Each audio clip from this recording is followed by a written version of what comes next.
Hey coucou! Je te souhaite la bienvenue sur Créatrice Power, le podcast entièrement dédié au développement de ton entreprise créative. Moi, c'est Eleonora, juriste et conseillère financière le jour et créatrice d'objets en tissu la nuit. J'interviewe pour toi des femmes inspirées, inspirantes et ultra compétentes afin de te donner toutes les clés pour faire grandir ta marque et ton univers. Si tu as envie de laisser ton empreinte dans le monde des créatrices et montrer tout ton talent, tu es au bon endroit. Bonne écoute!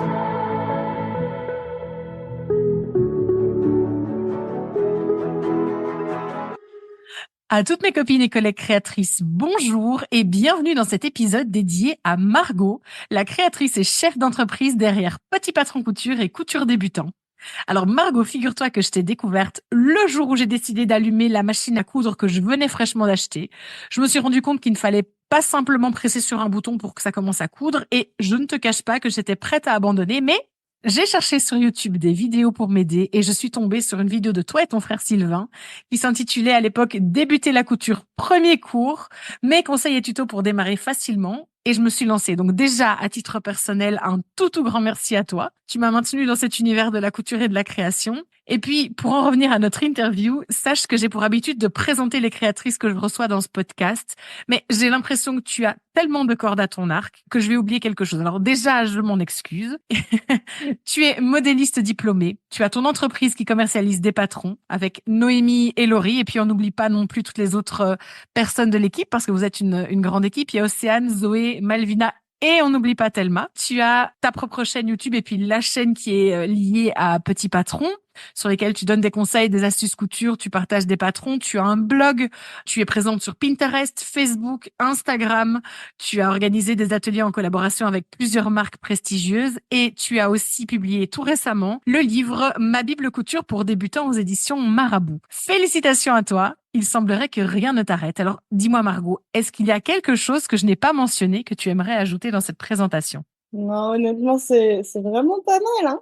Allez, on va préciser, je suis styliste modéliste parce que j'ai fait une double formation à S-Mode et du coup, j'ai les deux formations en main.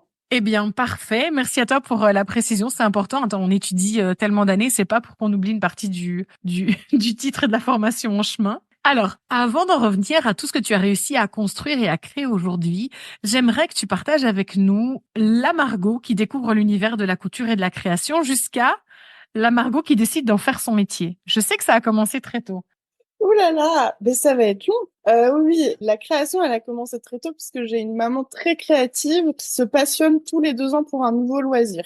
Donc depuis que je suis toute petite, je la vois faire plein de choses et j'y ai participé très vite parce que c'était super de pouvoir faire avec ma mère et j'avais un vrai attrait pour le tissu, c'était vraiment ce que je préférais. Mais à l'époque, elle étant autodidacte, elle savait pas comment me faire commencer, donc elle avait installé des petites règles entre guillemets. Donc j'ai commencé à apprendre à coudre à la main à l'âge de 7 ans et je me souviens c'était un pochon que j'avais fait dans un tissu qu'on avait acheté en Provence et que j'avais brodé de perles, ma plus grande fierté encore à ce jour. Et à l'âge de 10 ans, j'ai enfin eu le droit de toucher au Graal suprême, sa machine à coudre. Et pour la petite histoire, sa machine à coudre, c'est ma machine que j'ai toujours aujourd'hui et celle qui pose en couverture du livre. C'est hyper symbolique et je raconterai après peut-être tout le chemin qu'on a fait ensemble. Mais voilà, elle m'avait demandé d'attendre un petit peu pour que je sois assez grande pour toucher les pellets, etc. Et elle a très vite vu que j'adorais coudre. Et donc, à l'âge de 12 ans, elle m'a acheté une machine à coudre à moi en me disant, tu vas le faire dans ta chambre, comme ça on a chacun notre machine et on a du temps. Parce que je pense que je devais trop lui prendre de temps. Et en fait, ça remonte à encore plus loin parce que le premier métier que je voulais faire, quand j'étais vraiment toute petite, j'avais dit à ma mère que je voulais coudre des robes pour Emmaüs, pour pouvoir aider des gens qui pouvaient pas s'acheter de vêtements. Alors j'étais toute petite, c'était très mignon et un peu naïf, mais à chaque fois que j'y repense, je me dis que c'était quand même un signe. Et du coup, j'ai commencé à coudre très jeune. J'ai eu la chance d'avoir une maman qui aime coudre, mais très vite, en fait, j'ai pris plus en niveau qu'elle, parce que moi, j'avais plus de temps qu'elle, hein, j'étais collégienne à l'époque. Et il y a eu vraiment quelque chose qui a été très motivant pour moi, c'est que en regardant le film Wasabi, non chef-d'œuvre français, mais qui pour moi restera le meilleur film au monde, j'ai découvert la culture japonaise et particulièrement la street culture. Ça a été mais vraiment une révélation. Ma mère pourrait encore témoigner du jour où j'ai vu ce film et j'ai eu des étoiles dans les yeux. Je me suis pris en amour pour le look farfelu de l'héroïne et j'ai découvert que c'était un univers complet. Ma passion du Japon est née comme ça, sauf que bah, je vivais en France à une époque où l'import-export n'était pas super développé et c'était impossible pour moi d'acheter les vêtements que je voyais sur mes superstars. J'avais pris un abonnement au magazine de mode fétiche qui s'appelait, je crois, Harajuku d'ailleurs. Et du coup, comme je pouvais pas m'acheter ces vêtements-là, mais que je voulais avoir ce look un peu Lolita, un peu street culture, bah, ma mère m'a dit, bah, c'est simple, tu vas le faire. Et c'est comme ça que j'ai vraiment commencé la couture. Et donc, à partir de 13-14 ans, j'ai commencé à coudre énormément de mes vêtements. Donc là, c'était devenu une petite évidence. Moi, j'aimais pas l'école, je m'y ennuyais profondément et surtout, j'étais casse-pied. J'étais de ces élèves très très discrètes, mais qui avaient qu'une question, c'est pourquoi je dois le savoir. Et mes professeurs avaient souvent du mal à me répondre pourquoi le théorème de Pythagore, pourquoi Napoléon allait me servir plus tard. Et en fait, le jour où j'ai su que je voulais faire de la mode, donc à l'époque, je voulais être styliste, c'était le seul métier que je connaissais grâce au reportage qu'on pouvait voir à la télé. Globalement, je rêvais d'être Jean-Paul Gaultier. Moi, là, je me suis dit, OK, je veux faire ça. On a commencé à se renseigner avec ma mère et on a trouvé plusieurs options d'école. Et enfin, j'ai été motivée à l'école parce que j'ai compris qu'il me fallait le bac et que potentiellement, j'allais avoir un recrutement sur dossier. Donc, il valait mieux que j'ai un tout petit peu plus que 10. J'ai réussi, j'ai eu 12. Personne n'y croyait, moi non plus. Mais finalement, quand on sait ce qu'on veut faire, après, c'est un peu plus motivant et facile d'étudier. Donc, c'est comme ça que j'en suis venue très, très jeune, je le savais. Donc, de là, j'ai décidé que je voulais être styliste modéliste. C'était le rêve secret de ma mère quand elle était jeune. Elle n'a pas pu le réaliser. Donc, même si elle était très inquiète de m'envoyer dans une voie dite de passion où il y a très peu d'emplois, et c'est toujours le cas aujourd'hui. Donc, c'était très stressant pour elle, mais je crois qu'il y avait une part d'elle qui disait elle va réaliser le rêve que moi, j'ai pas réalisé. Donc, elle m'a accompagnée et après le bac, j'ai tout de suite commencé des études de mode, donc AS Mode à Roubaix, pour devenir styliste modéliste. Waouh! Et dis-moi un petit peu comment se passent ces années d'études. Est-ce que ça te plaît? Est-ce que ça te conforte dans ton idée? Ou est-ce qu'au contraire, tu dis, ouh là là, non? Qu'est-ce qui se passe à ce moment-là? Mes 3 années d'études ont été assez mouvementées. J'ai adoré. Pour la première fois de ma vie, j'ai aimé aller à l'école parce qu'en fait, tout ce que j'y apprenais était incroyablement passionnant. Il y avait très peu de cours théoriques, tout était en pratique, donc moi, ça me confortait complètement. Et c'était super intéressant. Mais ça a été aussi 3 années extrêmement dures psychologiquement parce que j'ai découvert ce que était vraiment le milieu de la mode, c'est-à-dire assez inhumain, très dur. Moi qui suis hypersensible, qui n'a pas beaucoup confiance en elle, j'étais portée par ma passion, mais j'étais pas franchement soutenue pendant mes études. J'avais une envie qui correspondait pas forcément à l'école que j'avais choisie, une forme au luxe, à la haute couture et à l'hyper-image parisienne, et c'était pas moi. Depuis le début de mes études, je défendais vraiment une mode qui soit confortable et jolie, mais où le confort devait être au centre de tout ce que je faisais. Et là où j'étudiais, c'était le style, le style, le style, l'image, l'image, l'image. Donc j'étais finalement pas mal en conflit pendant ces 3 années parce que je me retrouvais pas forcément avec mes professeurs. J'étais plutôt une bonne élève. J'étais assidue, je travaillais bien. J'ai découvert une passion pour le modélisme. Avant d'y rentrer, je savais pas vraiment ce que c'était. J'étais convaincue que je voulais être styliste. Je suis sortie de là, j'ai dit non, non, j'ai pas envie d'être styliste. Ça a été conforté avec mes premiers emplois que ça m'a pas plu. Mais par contre, j'ai découvert la passion et le plaisir qu'on pouvait avoir à créer des vêtements. Et on les crée bien plus quand on est modéliste que quand on est styliste. Et du coup, j'ai aimé tout ça, mais j'ai été assez finalement détruite psychologiquement par l'état d'esprit et la manière dont ils nous ont traités parce qu'ils le font, parce que c'est comme ça que ça se passe dans la mode. C'est vrai, je l'ai vécu après. Mais moi, j'ai toujours trouvé ça stupide parce que j'ai toujours eu l'impression qu'on répétait. Parce qu'on a été un peu maltraité, on va le faire aussi au suivant. Alors que je défends plutôt le cassons la chaîne. Et je suis sortie d'Esmod et j'ai mis 2 ans à m'en remettre avec un énorme fou et une psychologue. J'ai dû faire une thérapie pour passer à autre chose parce que j'étais pas à l'aise, j'étais pas à mon aise. Et ces 2 années-là, je les ai passées à Paris, puisque après mes études, j'ai fait mon stage de dernière année dans l'entreprise qui me faisait absolument rêver, parce que je rêvais d'être styliste en bureau de tendance. Donc, c'est pas vraiment, on dessine pas de vêtements, en fait, on définit les tendances à venir. On travaille 2 à 3 ans en amont. Nous, on lit des magazines, on regarde des reportages, on se balade dans les rues. En fait, on essaie de pressentir les tendances avec les besoins des marques, mais aussi avec tout ce qui émerge au quotidien dans l'art, dans la musique. Et on travaille aussi en étudiant même la politique, parce que tout influe sur les tendances. Quand le marron est à la mode, c'est pas que un plaisir, ça peut aussi être hyper révélateur de notre situation politique, sociale, économique. Et moi, c'était ce que je rêvais de faire. Donc, j'ai eu ce stage incroyable qui s'est extrêmement mal passé. Ça a été un enfer. Et de là, j'étais quand même bien cassée. Donc, pendant mes 2 premières années, j'ai essayé de travailler dans la mode et je me suis jamais trop plu. Jusqu'à ce que je comprenne qu'en fait, il y a plein de métiers autour de la mode, du stylisme, de la couture, du modélisme, et que moi, le mien n'était clairement pas dans le stylisme pur pour les marques parisiennes. Alors, tu as dit tellement de choses intéressantes. Alors, la première, peut-être pour que tout le monde soit sur un même pied, tu parles de la différence entre stylisme et modélisme. Est-ce que tu pourrais nous expliquer en 2 mots ce que c'est? Oui, très très clair pour moi, rarement pour ceux qui n'ont pas étudié le métier. Le stylisme, concrètement, c'est la partie où on va dessiner, imaginer les collections de vêtements, on va choisir les tissus. En fait, on va construire une collection sur des besoins pour une marque, parce que chaque marque est dans un univers au niveau du style, mais aussi dans un... J'ai perdu le mot, mais en gros, il y a des budgets, etc. Il y a des gammes de prix, il y a des types de clients. Et donc, le styliste, il doit créer une collection au milieu de tout ça avec, évidemment, le souci du budget. Le vêtement doit rentrer dans le budget. Donc, il travaille vraiment avec ce qu'on appelle un acheteur, c'est un commercial qui, lui, détient la clé principale, c'est-à-dire l'argent. C'est lui qui gère les budgets. Le styliste doit travailler avec les consignes de son acheteur. Le modéliste, lui, récupère les croquis. Alors, dans la réalité, on ne fait pas de croquis, faut le dire. C'est hyper rare.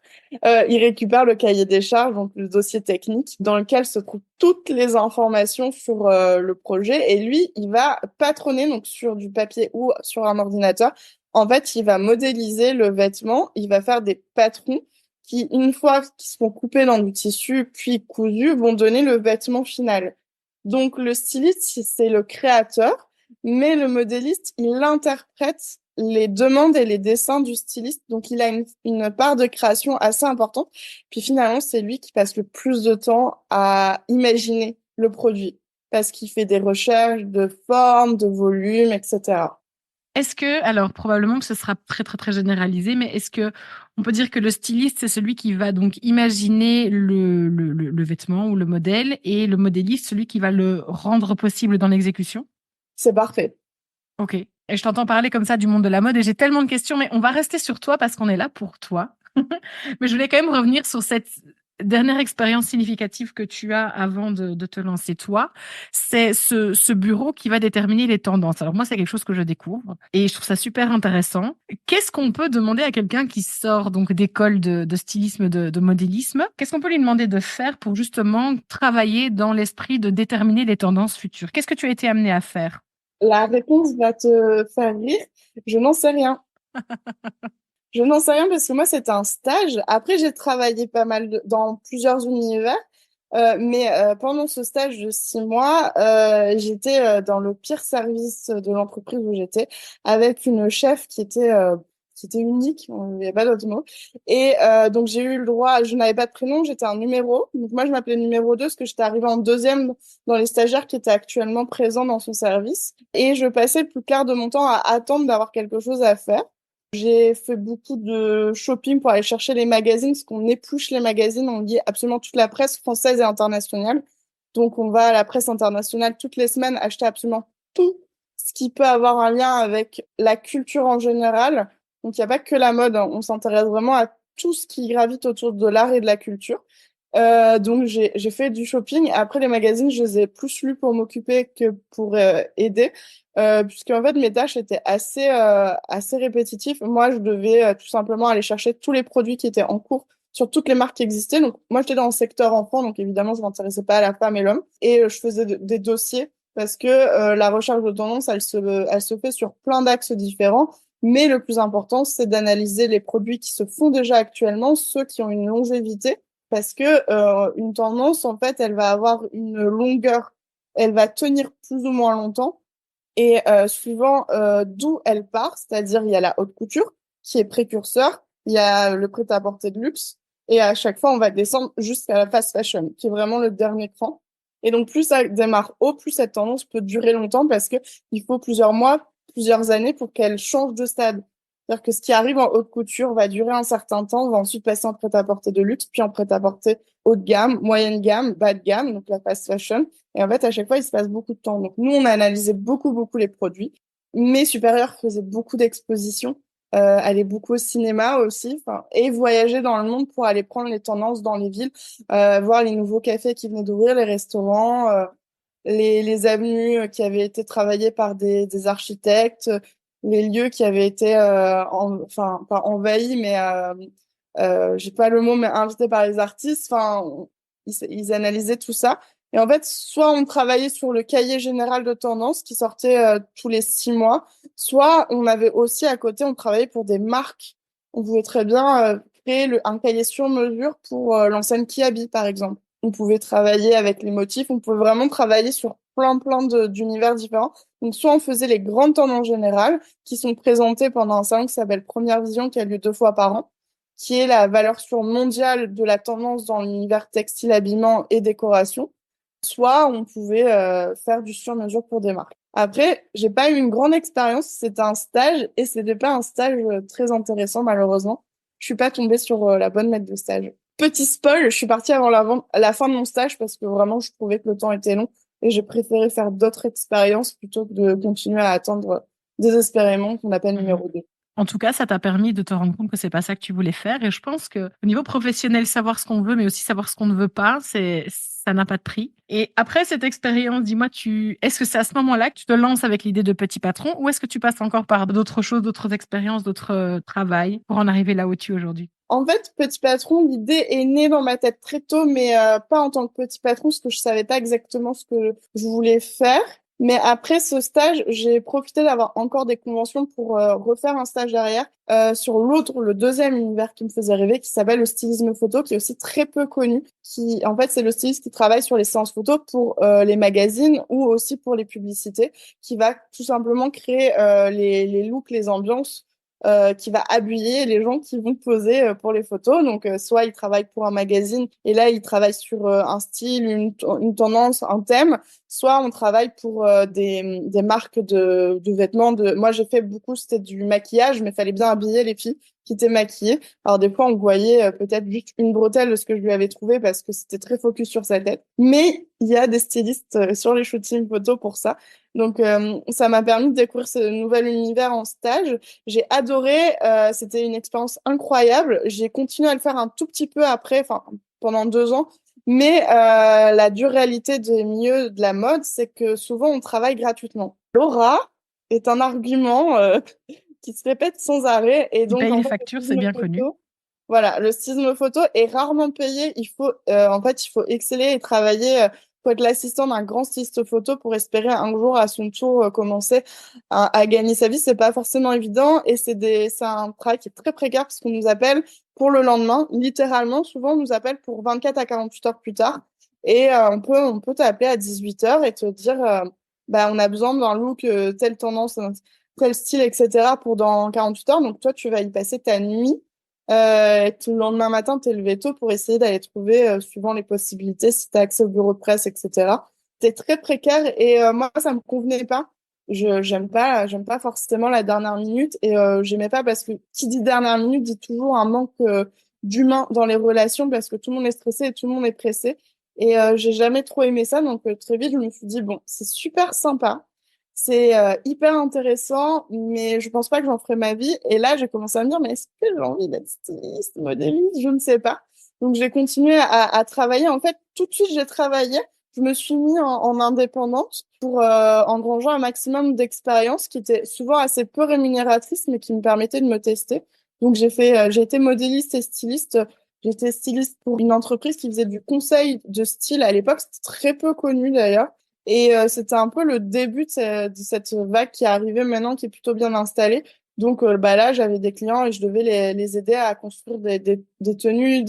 Soit c'était refaire leur look parce qu'ils voulaient changer un peu d'image, soit ils avaient besoin de trouver une tenue rapidement pour un événement précis. Ils n'avaient pas du tout envie de s'en occuper, donc c'était mon job. Et de là, en fait, une des personnes qui bossait pour cette entreprise m'a proposé de la rejoindre dans sa nouvelle entreprise. Parce que moi, je gravitais beaucoup autour des start-upers. J'étais hyper intéressée par l'entreprise. J'ai toujours su que je voulais créer mon entreprise. Je l'ai dit à mon entretien d'entrée en école. Moi, je veux monter ma marque. J'ai aussi très vite compris que j'étais pas une bonne salariée. J'étais pas à l'aise en fait. J'ai toujours été moins performante quand je devais rendre des comptes à quelqu'un au-dessus de moi. Vraiment, je perds d'un seul coup en efficacité, je deviens bête parce que je perds confiance. Je pense que j'ai hyper peur d'être jugée. Je pense qu'il y a de ça. Mais j'ai vite compris qu'être salarié m'intéressait pas. Et en fait, j'ai enchaîné les expériences. Dans plein d'univers, j'ai croisé plein de gens super intéressants et j'ai énormément d'anecdotes, mais je pense qu'on a clairement pas le temps. Oh si, une petite au moins. Une petite au moins. Celle-là, elle est intéressante. Juste avant de partir donc dans la lingerie, la dernière expérience notable de salarié, j'ai passé plusieurs entretiens parce que j'avais été recommandée par une ancienne styliste qui était avec moi au stage, qui était sympathique, elle. Et c'était pour la marque du rappeur Booba qui s'appelle Uncut. Et je connaissais pas ce monsieur à l'époque, faut le savoir. Donc, j'ai passé la série d'entretiens là-bas pour être au prototype. C'est un métier qui est à cheval entre le styliste et le modéliste, qui est compliqué à expliquer, je l'avoue. Et je savais pas trop si j'avais envie d'y aller. Et j'ai été motivée par l'entretien. Et l'histoire est très marrante, uniquement parce que j'ai découvert que les bureaux étaient dans le même immeuble où se tournait The Voice et où c'était la première saison avec Mika. Et je me suis dit, c'est jamais, si je croise Mika, ça vaut le coup d'aller à l'entretien. Au Oh final, mon j'ai fait Dieu. 3 entretiens et c'est même pas ça la meilleure anecdote de cette histoire-là. Au troisième entretien, je comprends que le boulot ne me fait pas envie et j'ai le déclic pendant l'entretien qu'en fait, je crois que j'ai pas envie d'être styliste. Parce qu'à chaque fois, je me dis, mais je suis pas très motivée et je donne pas tout en entretien. Finalement, est-ce que j'ai envie de faire ce métier-là? Et dans la pièce où je suis dans le bureau du Big Boss, en train de faire mon exercice, enfin, le test, je n'y arrive pas et je commence, j'ai ce déclic-là, je me dis, j'y arrive pas, mais, et vraiment, je me dis, j'ai pas envie. Et je suis quelqu'un de très expressif physiquement. Et la personne qui se trouve au fond du bureau, que j'avais pas vraiment remarqué, parce que j'étais stressée, me dit, tu t'y arrives pas, hein? Et je lui dis non, pas du tout. Et il me dit, bah, je crois que tu vas pas être embauchée. Je dis, je pense que c'est mieux, je dois pas être faite pour ce boulot-là. Notre conversation s'arrête là et la personne qui me faisait passer l'entretien me dit, ah, bah, du coup, t'as rencontré Booba. Et voilà. Ah, donc c'est Booba qui t'avait dit que c'était pas fait pour, enfin, Il qui était là semblait le avoir jour-là. détecté que c'était Ouais. pas. Et Ah je savais pas ouais. qui c'était. Je savais pas du tout. C'est-à-dire que quand j'ai passé les entretiens, on m'a dit c'est une marque de streetwear, c'était ma spécialité. Donc j'ai dit mais carrément. Et mais du coup, il te l'a dit gentiment Ouais, ou? non, il a été trop sympathique. Mais enfin notre conversation a vraiment été de 2 phrases chacun, donc je peux pas dire Ouais, ouais. vraiment. Mais c'était juste très marrant parce qu'il a vu à ma tête que je pense qu'il a vu en même temps que moi j'ai vécu mon déclic. Et ça a dû le faire marrer. En plus, ça devait peut-être, je sais pas si ça l'embêtait que je sois dans son bureau, mais il savait pas où me mettre. Il y avait beaucoup de monde ce jour-là. Ils étaient en sortie de collection, donc c'était un peu le chantier dans les bureaux. Donc elle m'avait dit, écoute, je te mets là, essaie de te faire petit parce que faut pas déranger. Je pense que c'était même pas prévu qu'il passe, mais Et alors, moi, j'ai quand même envie de savoir, est-ce que tu as eu l'occasion de voir Mika, non, non, non, je n'ai pas vu Mika. Et pour la une de petite mes anecdote, idoles? 1 an après, je l'ai loupé où j'ai refusé d'aller à une soirée. Enfin, j'avais pas le courage d'aller rejoindre des amis.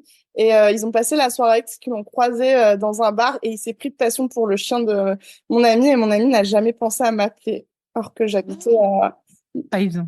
100 mètres. Donc je n'ai encore jamais croisé Mika. Je perds pas espoir. Je l'ai vu en concert 1000 fois. C'est déjà énorme, mais non, je n'ai jamais parlé avec Mika. Ça reste quand même un grand rêve. J'ai envie de dire Mika si tu passes par là, mais il risque de pas passer. Mais On aimerait bien, hein. Tout le on monde aimerait aimerait bien. bien. Et comment? Et comment? Dis-moi, Margot, donc, forte de toutes ces expériences de stage dans le salariat, etc., quel est le moment où tu dis, OK, là, ça y est, j'ai toujours voulu me lancer, j'ai toujours voulu lancer ma marque. Je me suis confrontée à pas mal de réalités et de choses qui n'étaient peut-être pas les choses auxquelles je m'attendais quand je me suis lancée dans ces études, mais j'ai malgré tout envie de le faire et je vais le faire. Il y a eu deux moments forts. En fait, après cette série d'entretiens, du coup, j'ai rejoint une jeune marque de lingerie. Et j'y étais en tant que styliste et mon job a été vraiment de monter la marque. Les deux fondateurs étaient commerciaux et moi j'étais là pour créer les produits. Donc c'était des culottes qu'ils voulaient faire. J'ai dessiné les culottes. On était deux. J'avais demandé à ce que une de mes amies stylistes vienne. Je me sentais pas d'être toute seule sur ce projet-là. On a absolument tout fait. Ça a été absolument génialissime. Et on était dans une pépinière à start-up, à entreprise, du coup, puisque c'était un tout nouveau projet. Donc, c'était super parce que comme j'étais dans une toute petite structure qui était en train de se monter, j'ai appris énormément de l'entreprise. Ils ont fait des levées de fonds auxquelles j'ai participé. J'ai dû faire pas des discours, mais des présentations et convaincre des business angels de nous rejoindre. Enfin, j'ai vécu tout ça et c'était absolument génial. Mais l'histoire s'est mal finie. Ils ont oublié de nous payer pendant quelques 8, 9 mois. Donc, il y a un jour où on a dit, bon, là, ça commence à faire long, donc on s'arrête là. Donc, mon premier déclic, il a été de me dire, j'ai découvert l'univers de l'entrepreneur pour de vrai. C'est-à-dire que j'ai été dans une pépinière d'entrepreneurs, et je l'ai découvert à des niveaux assez hauts puisque cette jeune entreprise avait levé plus de 200 000 euros à la première session. Mais dans ces 200 000, malheureusement, il n'y avait pas notre salaire apparemment. Bizarre, bizarre. Bizarre, bizarre, voilà. Mais voilà, j'avais découvert cet univers-là et en fait, j'avais adoré. J'avais presque préféré être avec eux sur cette partie business qu'être dans mon bureau de styliste. Donc, je me suis dit, mais j'ai trop envie de me lancer et de toute façon, il faut que j'arrête cette histoire. Là, c'est plus possible. J'arrivais, ils oubliaient tout, enfin, ils nous payaient, ils nous donnaient 200 euros par-ci, par-là. Enfin, c'était vraiment ridicule. Ils nous faisaient miroiter un CDI qui n'est absolument jamais arrivé. Et un jour, ils m'ont dit, t'as besoin d'une stagiaire? J'ai dit, non, ça va. Si t'as besoin d'une stagiaire, j'ai recruté la stagiaire. Le lendemain, ils nous ont dit, on n'a plus besoin de vous. Donc, de là, on s'est dit, de toute façon, moi, je sentais que j'en avais marre et que je voulais arrêter. Première chose, je me suis dit, j'ai trop envie d'être entrepreneur. Maintenant, il va falloir quand même que me forme un petit peu et que je rebondisse parce qu'il me fallait un salaire absolument. Et le hasard de la vie a fait que j'étais encore styliste photo plus pour le plaisir et sur un shooting photo, je vais le dire parce que ça va te faire sourire, c'était un shooting photo de nu et j'étais là en tant que styliste. Non, mais là, tu dois m'expliquer à quoi sert un styliste sur un shooting de nu. L'utilité est relativement réduite. Non, en fait, il y avait des bijoux et le styliste photo, quand c'est des tout petits budgets, peut aussi un peu faire la scénographie, donc la décoration. Donc j'étais là pour m'assurer qu'elle restait toujours bien habillée, qu'elle posait bien aussi, c'était pas forcément disgracieux, que les bijoux restaient bien en place. Des fois, je drapais un petit peu. On était sur du nu très très artistique. Pour la petite histoire, on était dans les jardins de Versailles. C'est absolument pas autorisé. On était rentré par une petite porte. Mais bon, le photographe avait un peu ses contacts, donc on n'a pas trop eu de problème. Mais c'était assez marrant d'être avec une mannequin nue et de se dire qu'on était styliste. Et après, comme j'aime beaucoup la photo, j'étais un peu son assistante photo, à tout petit niveau évidemment.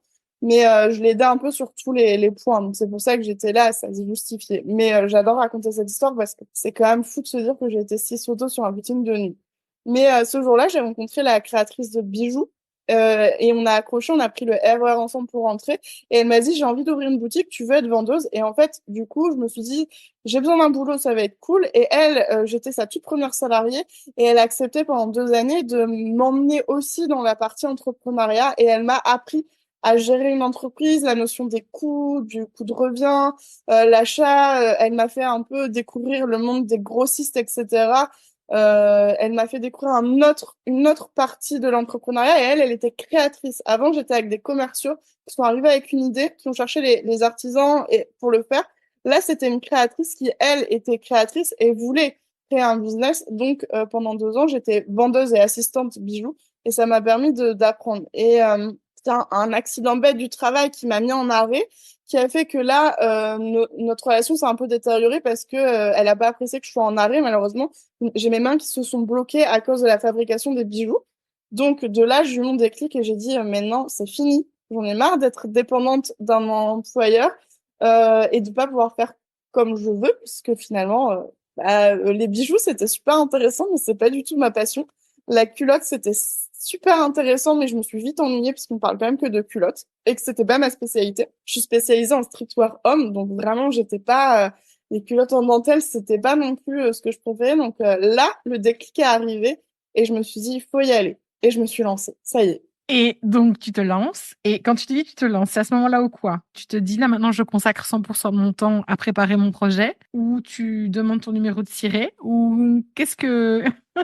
Et Mon combien de temps il numéro t'a fallu surtout pour te dire, OK, là, c'est bon, je propose mes premiers patrons? En fait, mon numéro ciré, je l'avais depuis des années. En fait. Je l'ai eu à mes 18 ans. Parce que dès que j'étais majeure, je me suis déclarée en tant que créatrice. C'est vrai, Je faisais tu des l'as dit, c'est marchés de vrai. créateurs. J'ai commencé très très C'est jeune, vrai. donc au début, c'était sous la responsabilité de ma mère, puisque j'étais mineure. Ça, j'ai commencé à l'âge de 14 ans.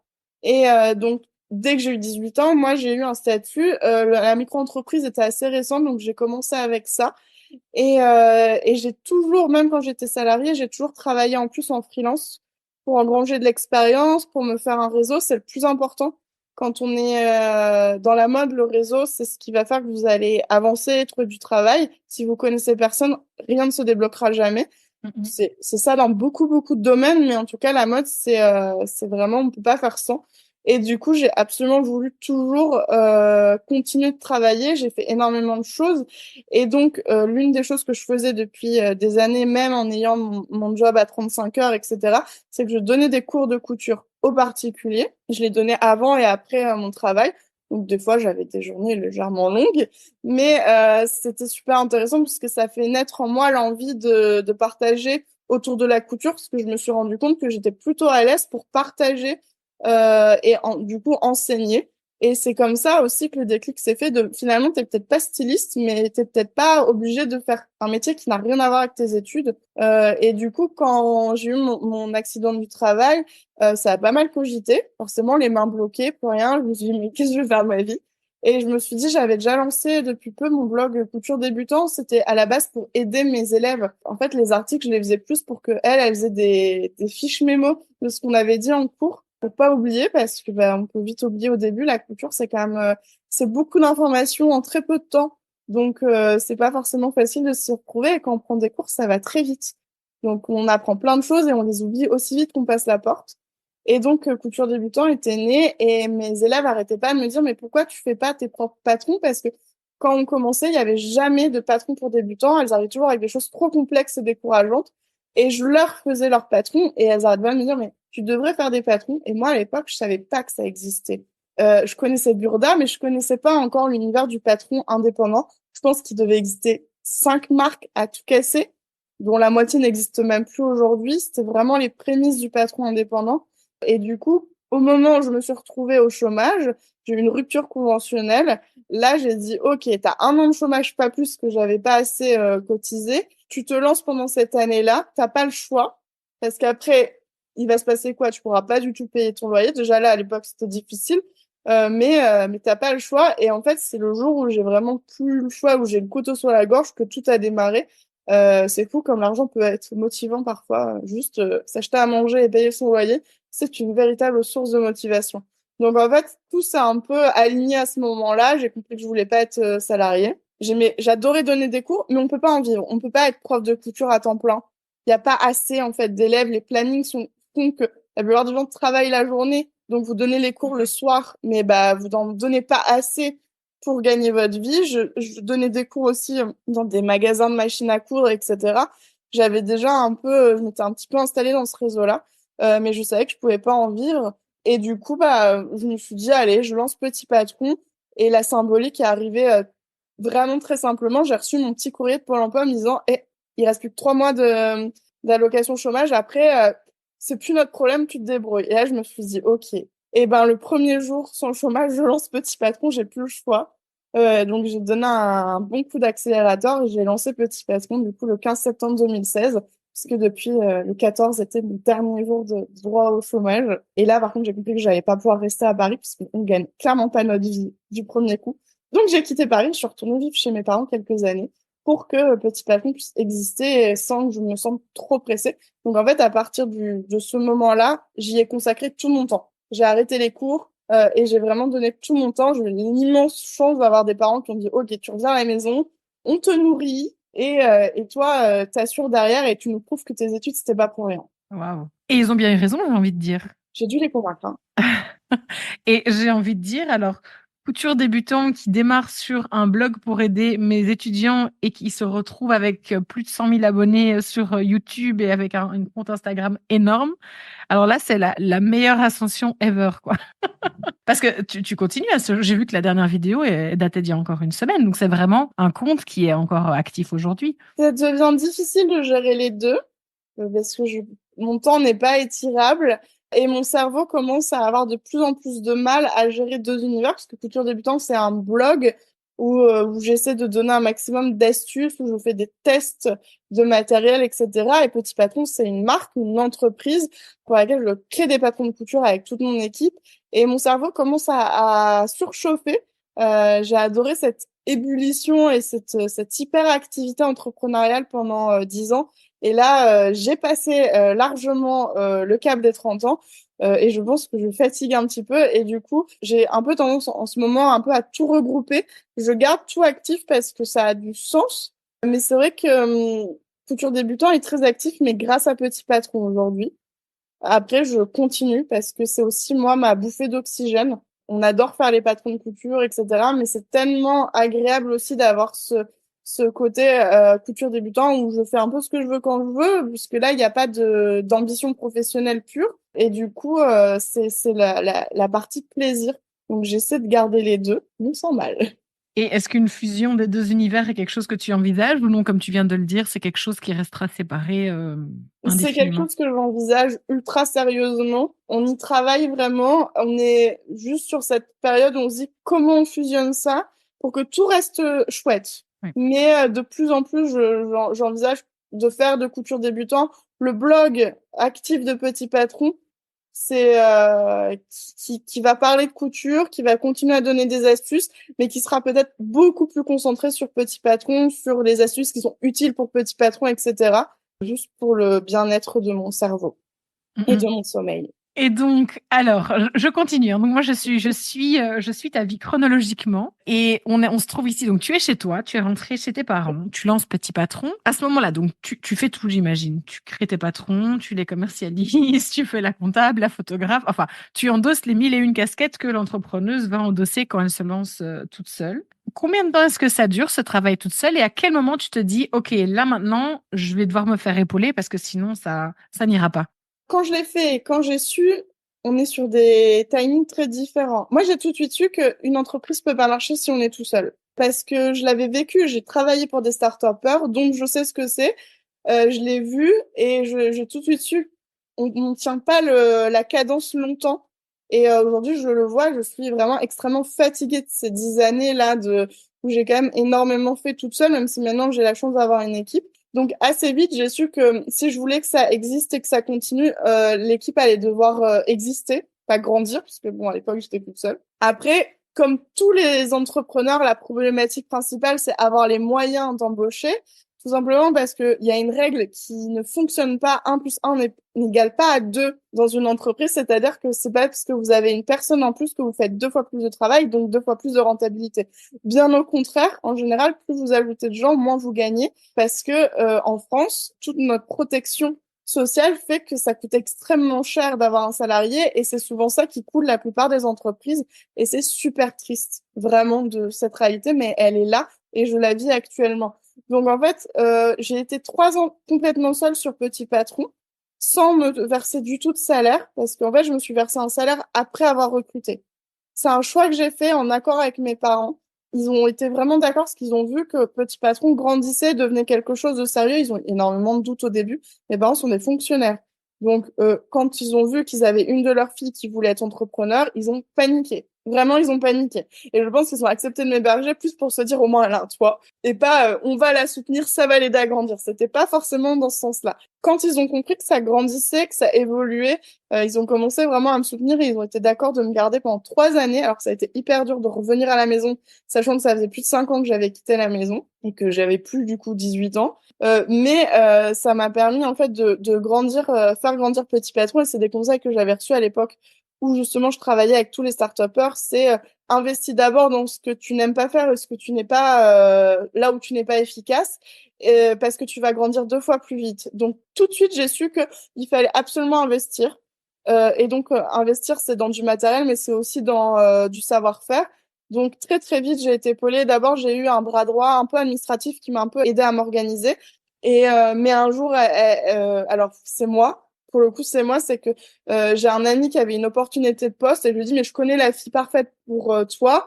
Et je lui ai présenté cette fille qui s'appelle Florence. Et du coup, elle a trouvé du travail à temps plein. Moi, j'avais pas du tout les moyens de la payer à temps plein. Mais je l'ai fait avec le cœur parce que c'était vraiment parfait. Et elle est toujours en poste et elle est hyper heureuse. Donc, je suis ravie. Mais ça a été la première. Donc, ensuite, il y a eu une deuxième personne. Et un jour, ma meilleure amie que j'ai rencontrée au tout début de Desmod m'a dit, c'est bon, j'en ai marre de Paris, moi aussi. On en a tous marre de Paris. Et je pense que je vais rentrer dans le Nord, mais j'ai peur de pas trouver du boulot parce que ben, on est sur un secteur super compliqué. Elle était dans la haute couture. Dans le Nord, il n'y a pas de haute couture. Et je me dis, mais et si on faisait un essai? Parce que ce que tu sais faire, moi, je le recherche, c'est que j'étais très fatiguée de gérer le modélisme, le stylisme, la communication, l'hyperprésence réseaux sociaux, toute la gestion administrative, l'organisation au quotidien. Et j'avais découvert à quel point j'aimais bien la communication. C'était ma partie préférée. Le marketing a été une révélation. Bon, je l'ai su pendant mes études que j'aurais peut-être dû partir dans cette voie-là plus que le stylisme modélisme, mais à la fois, j'ai aimé mes études. Et du coup, je lui ai dit, est-ce que tu as envie d'être la modéliste en chef? Moi, je reste aux accessoires, toi, tu fais les vêtements. Parce que moi, toute seule, j'ai pas la force de faire du vêtement. Je sentais que j'en avais envie, mais c'était un nouveau niveau, un besoin de temps que j'avais pas. Et on s'est essayé ensemble pendant 2 ans. Elle était freelance pour moi parce qu'on s'est dit amitié et travail, ça fait pas forcément bon ménage, donc on va se tester. Moi, je pouvais pas me permettre de lui faire des promesses en l'air. C'était une mère de famille qui avait besoin de subvenir clairement aux besoins de sa famille. Sauf que les 2 ans se sont extrêmement bien passés. Donc, elle a été la première salariée officielle de Petit Patron. Je l'ai embauchée et après ça, j'ai commencé moi à me payer en me disant, bon, maintenant, il est temps. Et ensuite, l'équipe a grandi. Donc, tu vois, il y a eu un grand décalage entre l'envie et la réalité. Et la raison est très simple et commune à tous, c'est l'argent. Et oui, et donc ça, c'était la première. Et puis maintenant, comme je le disais dans ta présentation, il y a plusieurs autres personnes qui sont venues rejoindre l'équipe. Comment ça se passe, toi, dans ta tête? Donc, on le sait, quand on crée par passion, on passe la majeure partie de son temps le nez dans ses créations. Ensuite, on décide d'en faire son métier. Et donc là, comme on disait tout à l'heure, on commence à endosser un milliard de casquettes différentes. Et donc, on se rend compte que la création pure, ben, ça passe un peu. Enfin, c'est pas que ça passe au second plan, mais un petit peu quand même. Et quand on devient vraiment, enfin, chef d'entreprise au sens où on a plusieurs personnes à gérer dans l'entreprise. Comment est-ce que ça se passe pour toi, le fait de devoir, du coup, j'imagine, abandonner un petit peu le côté création? J'entends que tu étais ravie de pouvoir déléguer la création des patrons vêtements à ton ami, mais est-ce que au quotidien, le fait de peut-être plus t'axer sur la communication, le marketing est quelque chose qui t'a nourri et t'a plu? Ou est-ce que malgré tout, tu te dis, ah, il manque quelque chose quand même? J'ai fait et je fais encore les montagnes russes là-dessus. C'est-à-dire qu'au début, j'ai trouvé ça galvanisant parce que on allait tellement plus vite, on allait tellement plus loin à deux que c'était génial. Et comme je disais, vraiment, toute la partie communication marketing me plaît vraiment sincèrement, même si c'est quand même pas ma formation de base, donc j'ai beaucoup à apprendre. Et aujourd'hui, je suis épaulée par une agence web pour ça. On travaille ensemble là-dessus, mais il y a quelque chose de très excitant pour moi et encore aujourd'hui, hein. Vraiment, c'est une révélation. Maintenant, au début, c'était assez facile parce que déjà, avec Couture Débutant qui restait très actif, j'étais encore assez productive régulièrement sur mon blog et ma chaîne YouTube et ça me suffisait. J'avais cette créativité là-bas qui était chouette. Ensuite, j'interviens quand même encore énormément. Je suis considérée dans l'entreprise comme la directrice artistique de Petit Patron. Donc, c'est très, très souvent moi qui suis à l'origine des idées de patron pour 2 raisons. La première, comme c'est ma boîte, elles ont tendance à me laisser en première proposer mes idées. Et la deuxième, c'est que comme je suis celle qui parle au quotidien avec tous nos abonnés et nos clients sur les réseaux sociaux, je suis la plus connectée à leurs envies et leurs besoins parce que les gens nous disent régulièrement ce qu'ils veulent. Donc moi, ça me permet, entre mes envies et celles de nos clients, de pouvoir proposer des choses. Je suis aussi celle qui aime le plus le stylisme dans l'équipe, puisqu'aujourd'hui, on est 3 modélistes formés dans l'équipe et stylistes, qu'on a toutes fait la même école. mais je suis celle qui aime le plus le stylisme. Et du coup, pendant longtemps, c'était chouette. Et j'avais aussi cet amour de l'entrepreneuriat, ce qui fait que j'ai enchaîné la création de projets, puisque j'ai lancé mon blog, j'ai lancé ma marque de patron, j'ai ouvert une mercerie avec une associée, j'ai commencé le projet d'écriture du livre. Alors, le livre, en réalité, c'est un projet qui a pris à peu près 9 ans au total, puisque dès la première année du blog Couture débutant, on m'a proposé d'écrire un livre. J'ai juste mis beaucoup de temps à choisir avec qui j'allais le faire, comment j'allais le faire. Mais j'ai enchaîné ces projets-là et j'ai adoré. Et puis un jour, j'ai été fatiguée. J'ai passé le cap du burn-out où là, d'un seul coup, j'ai eu ce sentiment que la création me manquait énormément. J'avais plus le temps de m'occuper réellement de couture débutant parce que j'avais le nez dans la création de ma nouvelle entreprise mercerie. J'avais le nez dans le livre et j'ai eu une phase de dégoût complet de tout. De la communication, du marketing, de l'entrepreneuriat, du stylisme, du modélisme, où vraiment j'ai envisagé d'aller ouvrir une ferme, d'élever des alpagas et faire de la laine d'alpaga. Puis après, je me suis rappelé que j'avais pas du tout les moyens de faire ça. J'avais pas un euro de côté, donc c'était vraiment dangereux. Et de toute façon, j'ai jamais su abandonner mon petit bébé petit patron. Donc, après une pause burn-out, clairement, je me suis posé la question, est-ce que ça me manque ou pas le stylisme et le modélisme? Et je sors d'une année où j'étais en manque de cette création, puisqu'effectivement, quand tu es entrepreneur, ta passion devient ton métier, ta passion n'est plus passionnante, elle est presque dégoûtante parce que elle a un besoin de rentabilité. Et ça peut paraître complètement fou, c'est que moi, le premier conseil que j'ai envie de donner aux gens, c'est ne faites pas de votre passion un métier. Gardez-le, parce que c'est votre moyen d'évacuer, c'est votre moyen de vous relaxer. Et en réalité, le jour où ça devient un business, c'est trop bien les 2, 3 premières années, mais après, c'est plus la même chose, parce qu'une entreprise, elle a des paliers d'existence de rentabilité, et les 3 premières années sont très faciles. On a l'excitation du début, on a la facilité des charges entrepreneuriales qui sont ultra allégées, et après, la réalité nous arrive en pleine face à la 4e année, où on est fatigué par cette excitation qu'on a eue. Et du coup, moi, je me suis posé plein de questions. Est-ce que la couture est encore une passion? Je n'aurai jamais la réponse. Je couds encore à titre perso, mais je sais pas du tout si je le fais encore comme je le faisais quand j'étais passionnée avant. Donc aujourd'hui, je suis un peu dans une recherche de rééquilibre, d'où mon questionnement sur couture débutant. Doit-il encore exister en tant que couture débutant indépendant de petit patron? Parce que il devient un peu un poids, alors qu'à la base, c'est censé être mon moyen de m'amuser.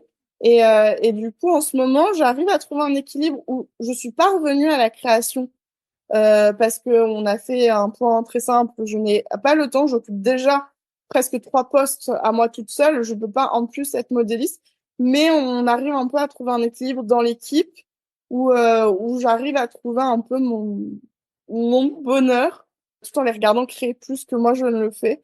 Pour le moment, je suis dans une phase où je vis très bien de plus créer, mais ça change à peu près tous les 5 mois. C'est super intéressant ce que tu dis sur les métiers passion, parce que c'est vrai qu'on a tendance à se dire que c'est le Graal ultime et que déjà, je trouve dans une vie, c'est très compliqué, je pense, pour certains, certaines, de trouver ce que c'est sa passion. C'est con, on dit comme ça, mais c'est vrai que c'est pas d'une évidence pour tout le monde. Et quand on l'a trouvé, c'est vrai qu'on a envie d'y passer la majeure partie de son temps et on se dit que forcément, bon, à moins qu'on soit rentier ou qu'on n'ait pas besoin de gagner de l'argent pour vivre sa vie, la seule manière pour nous de pouvoir en faire le plus, c'est du coup d'en faire son métier. Et on a l'impression qu'il y a comme ça cette logique de se dire, ben, ok, ben, c'est une passion, j'ai envie d'en faire plus, je vais en faire mon métier. Et donc, forcément, ben, comme on disait tout à l'heure, on passe par ben, du coup la case entrepreneuriat, parce que bon, si on veut faire les choses dans les règles, quand même, il faut se déclarer, il faut payer des taxes, enfin, ça se fait pas comme ça. Et on bascule dans un tout autre univers et on perd cette, quel est le terme? On perd cette naïveté, ce plaisir, on perd cette ingénuité peut-être de simplement se dire, je me pose là et je fais ça. Et ça devient quelque chose de tout à fait intéressé, mais on est obligé, hein, je veux dire, c'est pas, on peut pas faire autrement. À un moment donné, quand tu crées pour le plaisir, tu vas être là, ah, est-ce que je mettrai un strass là? Est-ce que je mettrai une paillette? Est-ce que j'irai mettre peut-être un sequin? Ou est-ce que je ferai ceci? Et en fait, on s'en fiche du temps qu'on passe parce que on a envie que le résultat soit le résultat qu'on a envie d'avoir. Mais la réalité, c'est que quand tu décides de vendre tes créations, tu dois déterminer un temps maximum au-delà duquel ben, tu peux pas aller parce que sinon ta création elle n'est pas rentable. Et donc c'est un tout autre calcul et ça devient très compliqué. Tout ça pour dire que je trouve ça très intéressant, que je trouve ça très intéressant parce que c'est souvent une réflexion qui frappe de plein fouet les créatrices de se dire je me suis lancée, j'ai voulu me lancer, puis ben, en fait c'est pas fait pour moi. Je préfère vraiment revenir taf normal et moi qui crée pour le plaisir. Et c'est surtout ça, et c'est là où je voulais en arriver, c'est que quand on entend le mot burn-out, on se dit, d'un premier abord, on dit c'est pas possible, c'est un métier passion, c'est pas possible. Alors qu'en fait, si, c'est encore plus possible, c'est encore plus possible parce que justement, on va tout donner. On va donner son temps, on va donner son énergie, on va y mettre toute sa charge mentale. Et moi, je voulais te demander comment tu as réussi à gérer ces mois ou ces années, parce que mon burn-out, ça peut être très très long et on a besoin de beaucoup de temps pour s'en remettre. Comment tu arrives à gérer à ce moment-là? Tu es à la tête de petit patron et puis tu plus du tout envie. Et puis le corps te dit à un moment donné, stop, c'est fini. Comment tu gères tout ça? Si je dois rebondir sur ce que tu as dit, déjà, le burn-out et la passion, je crois que c'est ceux qui s'associent le plus. C'est un couple facile, tout simplement parce que dans la passion, il y a une notion de un peu irrationnelle et on s'écoute pas beaucoup et on se donne à 2000% et on manque vraiment de prise de recul, d'objectivité. Et c'est pour ça, typiquement, que je dis justement que lancer un projet entrepreneurial ou un business, suivant la vision qu'on a, la faire sans passion, pas sur sa passion, mais sur quelque chose qui nous intéresse, va être plus facile parce qu'on va trouver le recul à un moment de dire ça marche pas, c'est pas le bon axe, etc. Et c'est pas le cas quand on prend sa passion et qu'on en fait un métier. Moi, je me suis toujours dit je ferai ça, donc je le fais. Et du coup, le problème, c'est on met tout en danger et ça prend des années à être diagnostiqué. Moi, c'est pas moi qui me suis rendu compte que j'étais en burn-out. Mes proches se doutaient bien que ça n'allait pas parce qu'en fait, ma santé s'est effondrée depuis que j'ai petit patron. Vraiment, j'enchaîne les problèmes de santé. Je passe du temps chez les médecins, les spécialistes à l'hôpital depuis des années en me disant oh là là, j'ai pas de chance. Sauf que dans la réalité, c'est faux puisque quand j'ai développé ou on m'a diagnostiqué plusieurs maladies qui sont des maladies avec plein de conséquences. Et toutes ont souvent un point commun, c'est qu'elles arrivent à cause d'un corps fatigué ou stressé.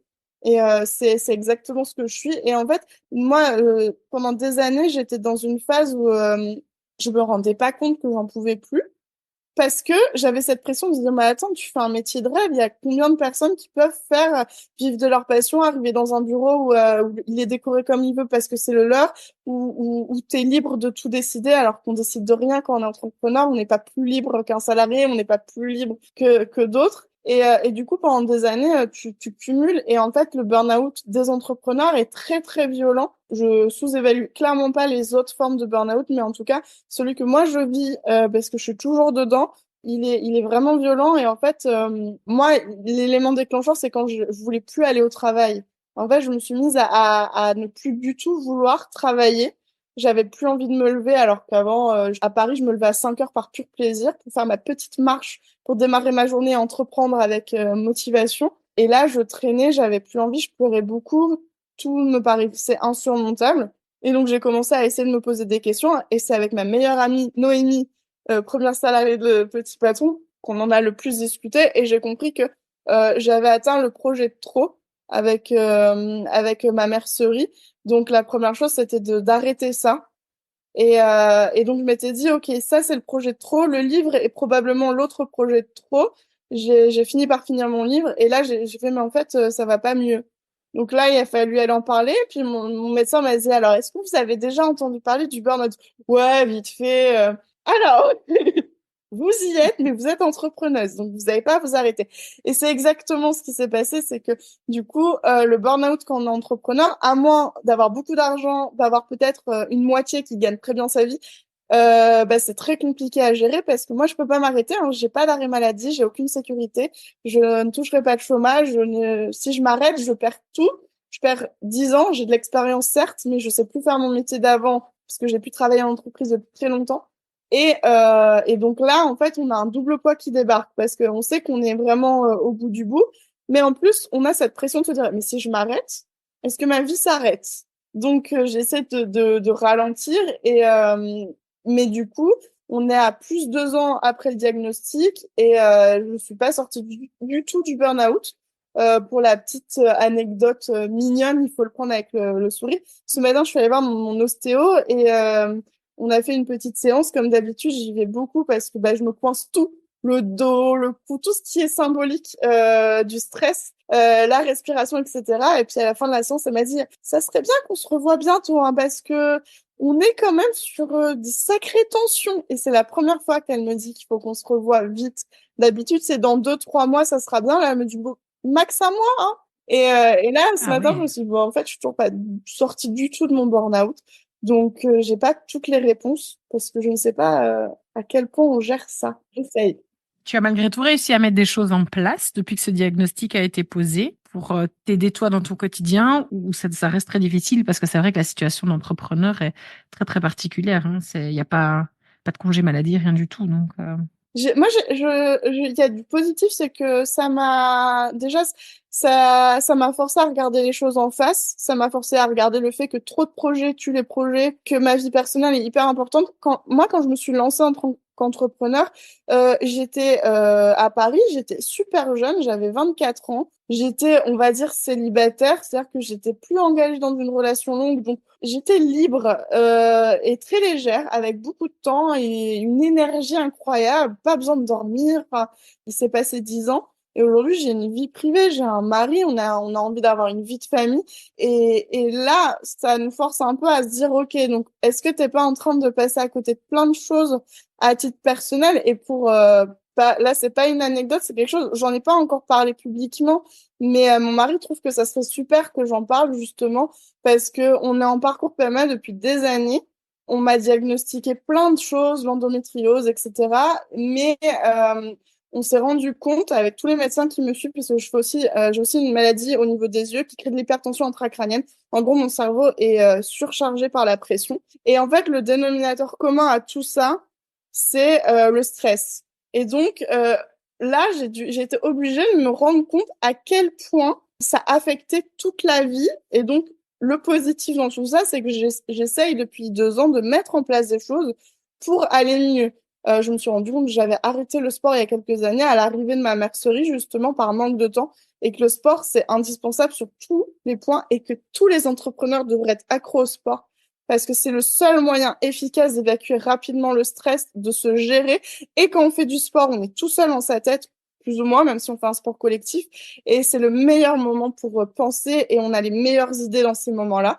Et du coup, dans le positif de tout ça, j'ai quand même commencé à mettre plein de choses en place. Je me suis rendu compte à quel point j'étais trop indispensable à mon entreprise et c'est pas sain parce qu'il faut à un moment être capable de partir en vacances. Jusqu'à il y a 2 ans, je partais avec mon ordinateur, je gérais tous les matins et tous les soirs, j'avais des sessions de travail pour voir si ça se passait bien.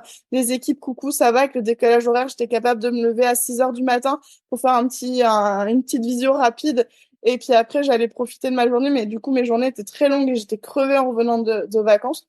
Donc, j'ai appris à mieux gérer mon temps et j'ai appris aussi à accepter que quand tu es entrepreneur, tu pourras jamais avoir le rythme d'un salarié et qu'il fallait donc trouver une juste mesure entre le plaisir, l'indispensable et la viabilité, entre guillemets.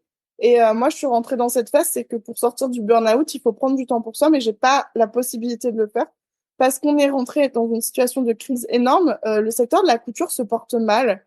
Il y a un exemple très simple, c'est que si tout le monde veut se lancer, c'est qu'il est déjà trop tard. C'est que vraiment, le secteur a déjà été utilisé, travaillé, et donc c'est trop tard. On le voit aussi que dans les loisirs créatifs actuellement, c'est le crochet qui domine, et c'est normal. C'est les cycles de la vie. D'ailleurs, on dit souvent que les entrepreneurs ont tendance à changer tous les 10 ans de projet. C'est pour ça que on découvre qu'il y a des gens qui ont un parcours incroyable et qui ont 10 entreprises différentes qui n'ont rien à voir. C'est normal, en fait, rien n'est éternel. Et donc, nous, on est dans cette situation de crise où c'est vraiment pas évident de continuer. Et moi, j'arrive pas à m'imaginer que je puisse continuer Petit Patron en réduisant l'équipe parce que cette équipe, elle fait Petit Patron aujourd'hui. Donc, on n'est pas du tout confortable financièrement. Donc, moi, à titre perso, bah, comme je suis pas confortable, je prends pas assez de temps. Donc, en fait, je suis un peu dans j'ai envie d'être positif en me disant vraiment, les choses, j'ai pris conscience de choses, j'avance, je prends un peu plus de temps pour moi, j'essaie d'écouter un peu plus mon corps, mais mon corps me dit toujours autant, c'est pas terrible, hein, vraiment c'est pas terrible. Donc c'est un entre-deux. Je sais que ma meilleure solution pour sortir du burn-out, je la connais très bien, c'est de tout arrêter. J'irais tellement mieux si aujourd'hui j'arrêtais tout, vraiment, mais j'en suis incapable. Oui, j'allais dire, est-ce que c'est quelque chose et est-ce que et bon, c'est une question posée, en même temps, la réponse, on la connaît déjà, hein. Mais est-ce que du coup, envisager de déléguer une partie, c'est quelque chose souvent, tu vois, quand l'entreprise, grandit et qu'on a besoin de se faire du temps, bah, que ce soit, tu vois, pour du temps perso ou pour développer un autre projet ou quelle que soit la raison pour laquelle on a besoin de temps, on parle toujours de déléguer. Alors au début, à très petite échelle, on va déléguer, comme tu disais, à un bras droit ou une assistante administrative, on commence. Et puis après, on va déléguer avec le comptable et on va essayer de se décharger de tout ce qui est chiffres, etc. Et puis petit à petit, on va se dire, bah, tiens, voilà, je vais engager un photographe pour faire les photos de mes créations. Mais du coup, est-ce que toi, c'est quelque chose que tu réussis à envisager ou le fait que tu aimes bien avoir c'est ton bébé et que tu aimes bien avoir je vais pas dire la main mise surtout parce que c'est un terme que je trouve péjoratif alors que je veux pas le présenter de manière péjorative, mais que tu aimes bien voir ce qui se passe avec ton petit bébé, ton petit patron, c'est des choses que tu n'arriverais pas à envisager. En fait, j'ai aucun mal à envisager de déléguer parce que ça a quelque chose de très positif. Le concept de base, quand on entreprend et qu'on décide de déléguer, c'est qu'on va déléguer ce qu'on aime le moins faire. Et comme quand on est entrepreneur, on fait tout. Moi, la compta, je déteste, je ne la fais plus. J'ai Malvina dans l'équipe qui est notre charge administrative, qui gère tout l'aspect administratif parce que je déteste le faire. Donc, il n'y a pas de problème. Déléguer, c'est OK. Maintenant, même quand une entreprise grandit, déléguer autant qu'on voudrait, c'est compliqué, toujours pour des raisons financières, mais pas seulement parce que c'est quelque chose auquel on a fait face ces derniers temps. C'est qu'on aimerait beaucoup, moi, me soulager de certaines missions dans le communication et marketing, sauf que le problème, c'est que c'est très difficile de trouver la personne qui est bonne dans ces métiers-là, mais qui a toute la sensibilité à notre sujet, qui est la couture. Et en fait, on n'arrive pas à trouver les bons éléments, ils sont durs, ou il faudrait qu'on les forme, mais ça coûte beaucoup d'argent parce que ça va demander beaucoup de temps de les former en interne et que trouver la perle qui va avec le reste de l'équipe, c'est pas forcément ça. Donc en fait, moi, je suis carrément OK pour déléguer, mais j'ai pas les moyens de déléguer à la mesure de ce dont j'ai besoin. Le jour où on cartonne et où on a des rentrées d'argent excellentes, oui, mais on va pas se mentir. Moi, j'ai décidé de lancer une entreprise dans le milieu du loisir créatif, dans le patron de couture. Ça n'existe pas. On n'est pas on n'est pas Apple en fait. On brasse pas des millions d'euros à la minute. Ce sont pas des secteurs porteurs financièrement au point de lever des fonds, etc. On n'est pas sur des produits qui vont nous permettre de gagner des sommes énormes. Se payer un salaire, c'est déjà trop bien, peu le font. Donc aujourd'hui, j'adorerais déléguer et je le fais déjà énormément.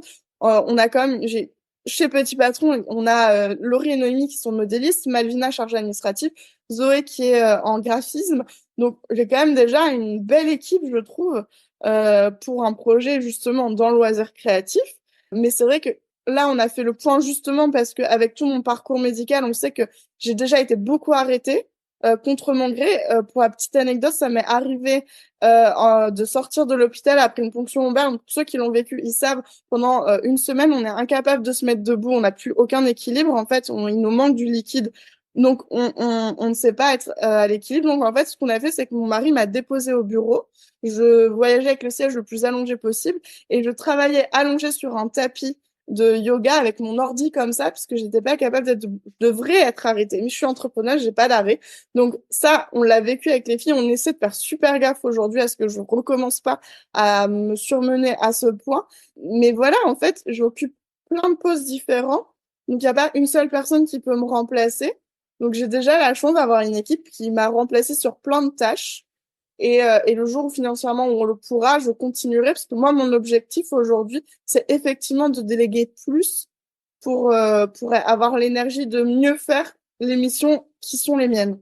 Et donc, déjà, Malvina, elle est arrivée il y a quelques temps maintenant et au fur et à mesure où on augmente un peu ses missions, elle est encore indépendante. Un jour, on aimerait beaucoup l'embaucher à temps plein. Donc, on essaie de plus en plus, je lui dis, tiens, ça, tu peux le faire, vas-y. Moi, j'ai pas de problème. Après, c'est très difficile de déléguer parce que tu le disais, c'est mon bébé. Je suis la seule à le connaître à ce point. Au-delà de l'attachement sentimental, en 10 ans, j'ai eu le temps de de passer le cap du c'est mon bébé, c'est ma vie. Aujourd'hui, je suis beaucoup plus à l'aise avec le fait qu'un jour ça puisse s'arrêter. Avant, ça devait être infini. Aujourd'hui, c'est OK. Si ça doit s'arrêter, c'est qu'il y a des bonnes raisons. Et ma santé, voire ma survie, en est une excellente. Ça y est, j'ai atteint ce cap. Mais ça reste, comme c'est le projet que j'ai fait grandir et qu'en plus, parce que je gère les réseaux sociaux, je suis l'image de petit patron, c'est hyper difficile de déléguer. Il y a des choses qui sont pas forcément évidentes parce que moi, je connais tout. Les filles, elles font leur boulot, mais tout ce qu'elles font, je sais le faire parce qu'avant, je le faisais. Je comprends chacune des filles. On a des points réguliers, mais c'est parce que je suis entrepreneur et que du coup, c'est mon projet. Donc, c'est pas forcément simple non plus de déléguer parce que les gens sont pas investis et n'ont pas toutes les connaissances. Forcément, en 10 ans, on a appris des choses. Oui, et viscéralement, c'est toi qui sais là où tu veux le mener aussi, tu vois. Ok, oui, C'est beaucoup plus facile à savoir, hein. très clairement. Je te remercie en tout cas de t'être confié à moi sur tout ça. Du coup, je me dis que ça peut être peut-être très compliqué pour toi maintenant de me dire où tu te vois dans 1 an ou dans 3 ans, vu tout ce que tu nous as expliqué. Mais c'est ça aussi l'entrepreneuriat et c'est ça aussi la vie de manière plus générale. C'est de se rendre compte aussi que des priorités, à certains moments de notre vie peuvent bon gré, mal gré, ne plus l'être à d'autres parce que il y a d'autres choses à prendre en compte. Et effectivement, je te rejoins à 100% pour te dire que la santé, c'est une très très bonne raison de lever le pied. Si tu es d'accord avec moi, je voudrais t'emmener dans quelque chose qui, moi, me fait rêver, ce sont tes collaborations. Je vois les noms, et puis j'ai vu passer sur les réseaux parce que je te suis maintenant depuis un certain temps, toutes ces collaborations, tous ces noms. Comment ça arrive? Comment ça se met en place? Comment ça fonctionne? Comment on fait? Moi, je trouve ça juste waouh. Et je me dis, mais j'aimerais être une petite souris pour savoir qui contacte qui et comment ça se met et quelle place on te laisse. Et j'adorerais savoir tout ça. On peut commencer par la fin. Tu Bien veux sûr, que la fin reste à la fin. c'est toi qui racontes. Les collaborations, pour moi, c'est presque terminé. C'est vrai? Oui, elles restent, elles vont Une décision de ta part? être très, très secondaires. Parce qu'en fait, les collaborations, c'est exactement comme les documentaires sur les sujets passionnants. Tu ne vois que ce qui est très, très beau. Et en fait, une collaboration, ça a quelque chose de génial pour l'ego. Parce que des fois, quand tu es approché par une marque, une personne que tu admires, c'est incroyable de dire, elle me fait confiance. Des fois, c'est des petits rêves. Typiquement, je considère le livre comme rentrant dans ce cadre-là. J'ai écrit un livre avec l'une des plus grosses maisons d'édition françaises. C'est incroyable. Je suis très fière quand même de le dire. Mais les collaborations, en fait, elles arrivent de plein de manières différentes. Il y a une réalité très, très, très pragmatique. C'est l'aura que tu vas avoir publiquement. Si tu existes publiquement, tu vas avoir des collaborations. Si tu n'existes pas publiquement, tu n'en auras pas. Ça paraît un peu bête de dire ça, mais il faut pas oublier que tout est par intérêt. On peut aimer ta personnalité et tout ce que tu fais, c'est quand même les chiffres qui dominent tout ça. Et du coup, il y a des collaborations qui vont arriver de différentes manières. À Paris, il y en a plein qui sont arrivés parce que je croisais plein de gens tout le temps. J'allais aider une amie j'avais une amie qui créait les décors pour les événements presse d'IKEA. Elle avait besoin de bras, donc très souvent c'était moi qui l'aidais. Donc là, forcément, tu commences à croiser des maisons de presse, des agents, des machins, des trucs. Et puis t'étais là pendant l'événement parce que t'as quand même fait le décor, donc ils te gardent. Hein, et puis je te présente un tel, donc tu croises du monde et les collaborations, elles peuvent tout simplement naître de moments où tu as croisé une personne et où tu as accroché humainement avec. Les collaborations, elles peuvent arriver aussi beaucoup plus simplement. Quelqu'un te contacte sur les réseaux.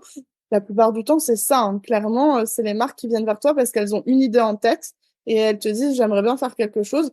Pour la petite histoire, moi, je pense que je refuse à peu près 9 propositions sur 10. Parce que le cadre est pas bon, parce que la marque peut ne pas me plaire ou le projet ne peut pas me plaire. Je peux ne pas me sentir à l'aise, je peux ne pas avoir le temps. Je peux pas me sentir respectée dans le cadre du travail ou je le sens pas. Ça peut arriver. Et des fois, les collaborations, tu peux aussi aller les chercher, mais c'est hyper difficile. Ça donne rarement quelque chose. Mais moi, ça m'est déjà arrivé. Je sais que ça m'est arrivé 1 ou 2 fois d'envoyer un mail au culot.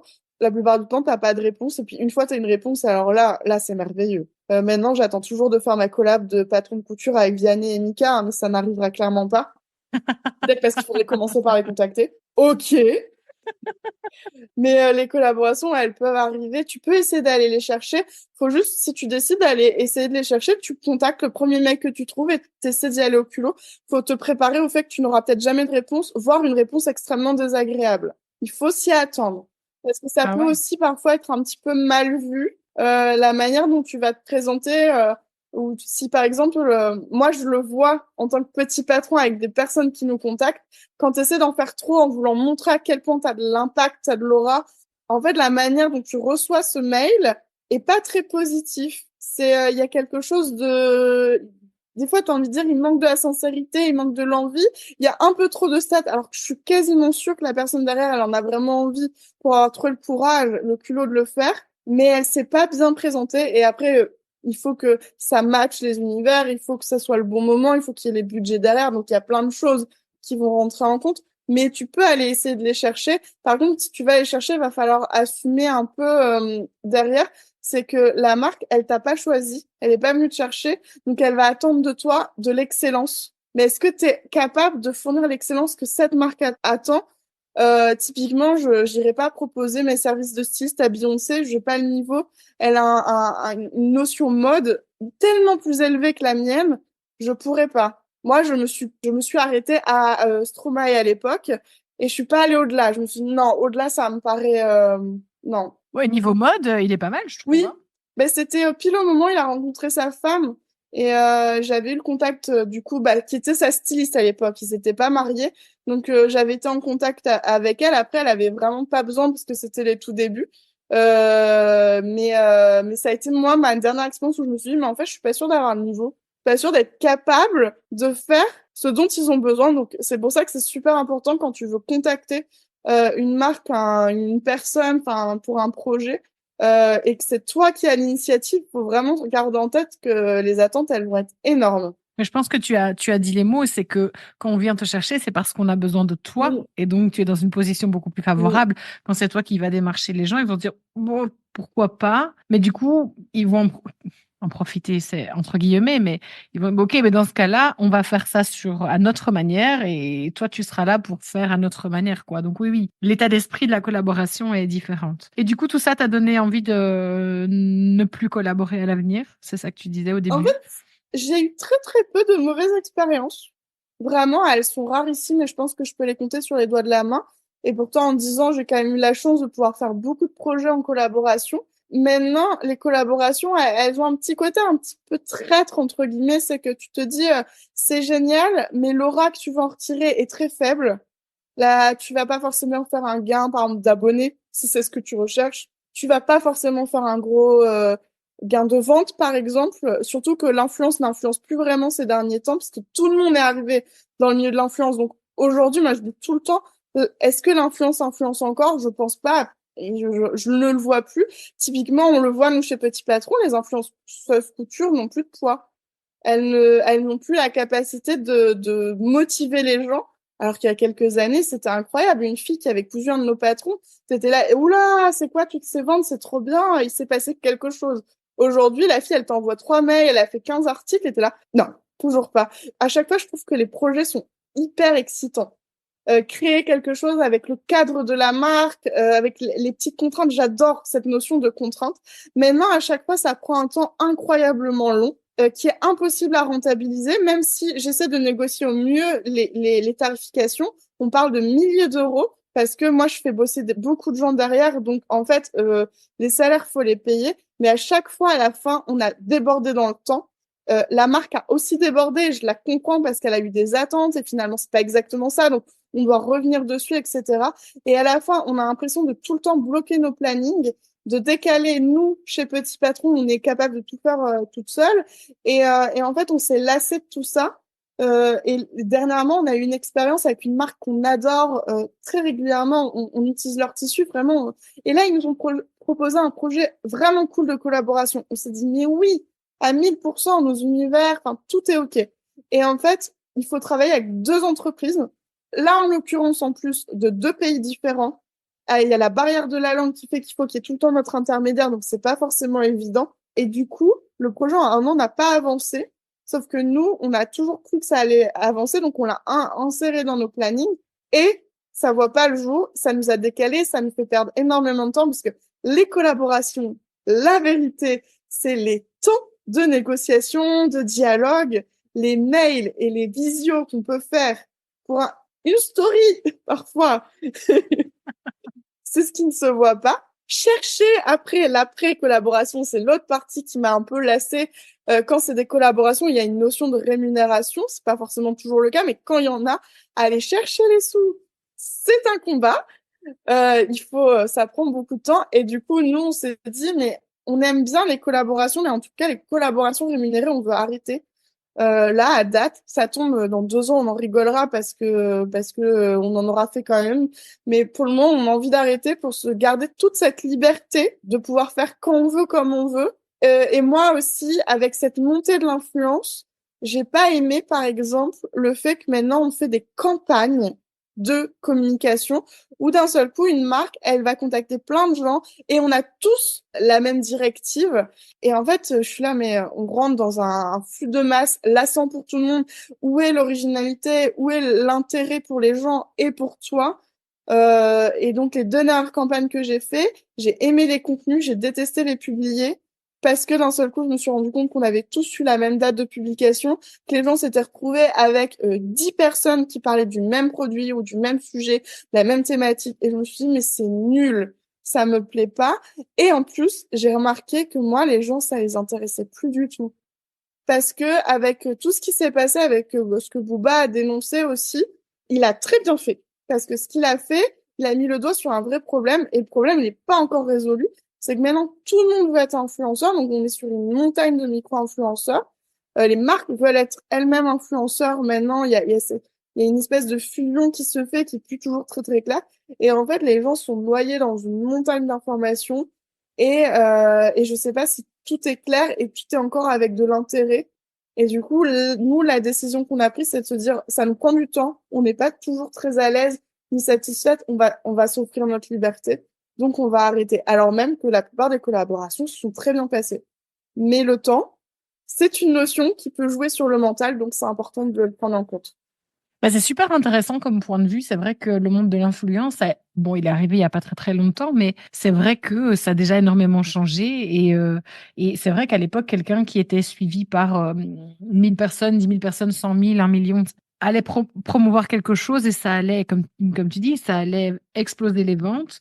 Et maintenant, tu as des influenceurs à plusieurs millions d'abonnés qui, en fait, ne réussissent à rien vendre du tout alors qu'ils font des stories, des stories et des stories parce que les gens en ont marre. Mais c'est vrai, quand tu le vois ponctuellement, tu te dis, que ce soit dans le contenu de quelqu'un en particulier ou que ce soit de manière générale sur les réseaux sociaux, tu vas te laisser influencer parce que tu te dis, bon, bah, c'est quelqu'un qui partage un bon plan, pourquoi pas, ça m'intéresse, pourquoi pas essayer. Maintenant, c'est vrai que tout est beaucoup plus orchestré et donc tu te dis, bon, bah, est-ce que cette personne m'en parle vraiment parce que ça l'intéresse ou est-ce qu'elle en parle parce qu'elle a été bien payée ou est-ce que...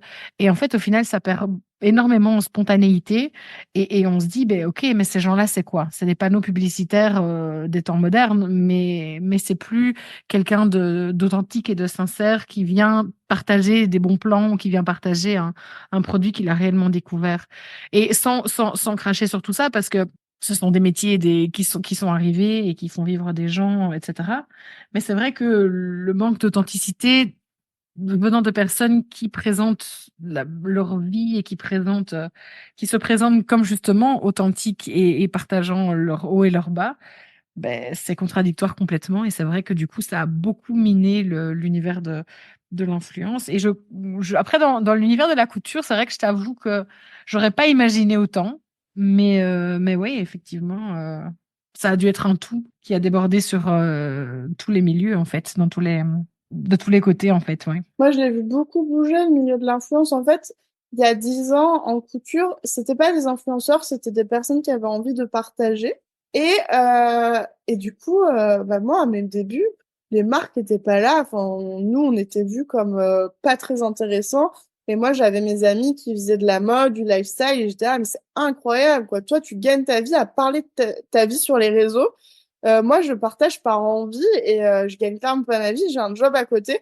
Et à un moment, il y a eu ce basculement. Il y a des filles de la mode qui sont arrivées dans la couture et elles ont bougé les codes. Elles ont fait rentrer l'influence et elles ont, pas dire, elles ont tout cassé. Ça serait faux, hein. C'est les tendances qui ont fait ça. Mais elles ont bousculé un peu et du coup, tout le monde a voulu être influenceur parce que d'un seul coup, ah, mais peut-être que tu peux avoir du tissu gratuitement, tu peux avoir des patrons, ça peut être sympa et ça a énormément bousculé. Et aujourd'hui, on sent quand même que ça a tellement changé il y a la méfiance qui arrivait avec ces influenceurs de la télé-réalité, elle existe aussi dans le milieu de la couture. Combien me disent, OK, mais t'as été payé combien pour dire ça? Et je suis là, je l'ai acheté le produit. Moi, j'ai toujours dit si j'avais eu un produit offert, si j'étais payée par une marque, parce que j'ai toujours trouvé que c'était important d'être transparent, mais ça avait du sens. Et j'ai toujours voulu dire aux gens, c'est pas parce qu'à un moment, j'ai la chance d'être soutenue financièrement par des marques qui m'aident à me donner le temps de créer du contenu gratuit pour vous que je suis achetée. Je suis connue pour mon franc-parler, il n'a jamais bougé. Au contraire, je suis de plus en plus franche. Et du coup, j'ai jamais eu de mal à dire, bah voilà, là, c'est sponsorisé. Mais ce que je dis dans le post, c'est OK. De toute façon, j'ai toujours refusé un truc, c'est la relecture. J'ai toujours été contre. Et c'est ce qui m'a motivé à arrêter aujourd'hui un peu les collabs, c'est que de plus en plus, les marques veulent imposer la relecture et moi, j'aime pas. J'aime pas parce que c'est stressant, ça prend du temps. Et d'un seul coup, on sent que la marque, elle va y mettre trop sa patte à elle. Et moi, non, c'est pas l'intérêt. Les gens, ils veulent mon avis quand même. Et du coup, ces dernières années, j'ai vu arriver cette méfiance où de plus en plus, super, t'as été payé combien? Ah ouais, mais est-ce que c'est honnête quand on paye pas les produits? Et je me suis dit, bah, je trouve ça nul, vraiment. Et moi, je me suis dit, OK, ces remarques, elles me plaisent pas. Je les trouve injustes, mais je sais pourquoi elles sont là. Parce que ça m'est arrivé, moi, de discuter avec des filles qui me disent, ouais, je suis pas du tout convaincue par ce patron, mais je vais quand même en parler, on me l'a offert.